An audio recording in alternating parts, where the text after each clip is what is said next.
The next touch lies in designing, selecting, or purchasing the sound effects that you want in your video. Now, this can be a little tricky if you can't find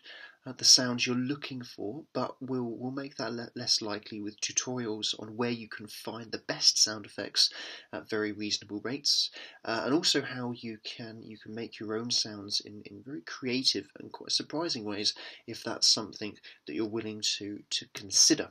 So we'll look